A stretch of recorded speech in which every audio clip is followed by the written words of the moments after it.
পশ্চিমবঙ্গ সরকারের অসামান্য উদ্যোগ কর্মশ্রী প্রকল্পে নবতম সংযোজন কর্মশ্রী পোর্টাল।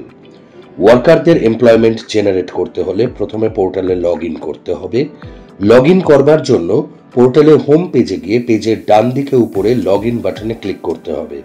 একটি নতুন পেজ খুলে যাবে যেখানে লেখা থাকবে সাইন ইন। এই পেজের নির্দিষ্ট জায়গায় ইউজার আইডি ও পাসওয়ার্ড দিয়ে লগ ইন করতে হবে। এরপর ইউজারের ফোনে একটি ওটিপি যাবে যেটি পরবর্তী পেজের নির্দিষ্ট জায়গায় দিতে হবে। লগ ইন করবার পরে স্ক্রিনের বাম দিকে থাকা অপশনগুলির মধ্যে এমপ্লয়মেন্টে ক্লিক করতে হবে। এরপর তার নিচে আবার এমপ্লয়মেন্ট বলে একটি ট্যাব আসবে যেখানে ক্লিক করলে স্ক্রিনের ডান দিকে এমপ্লয়মেন্ট জেনারেট একটি পেজ খুলে যাবে। এই পেজটিতে অ্যালোকেটেড স্কিমগুলি দেখা যাবে। এখানে যে সমস্ত স্কিমের এমপ্লয়মেন্ট জেনারেট হয়নি সেগুলি পেন্ডিং দেখাবে।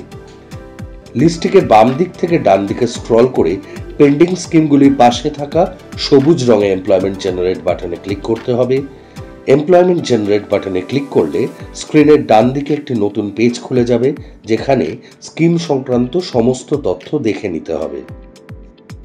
স্ক্রিনের নিচের দিকে স্কিমে অ্যালোকেট করা সমস্ত জব কার্ডধারীদের লিস্ট দেখা যাবে। লিস্টটিকে বাম দিক থেকে ডান দিকে স্ক্রল করে employment provided date, payment date ও টোটাল ওয়েজ পেইড এই তিনটি জায়গা পূরণ করতে হবে। এরপর সম্পূর্ণ ফর্মটি ভালোভাবে চেক করে নিয়ে সাবমিট বাটনে ক্লিক করতে হবে। সাবমিট বাটনে ক্লিক করলে স্ক্রিনে একটি নতুন পপ আপ বক্স খুলে যাবে যেখানে লেখা থাকবে এমপ্লয়মেন্ট আইডি জেনারেটেড সাকসেসফুলি।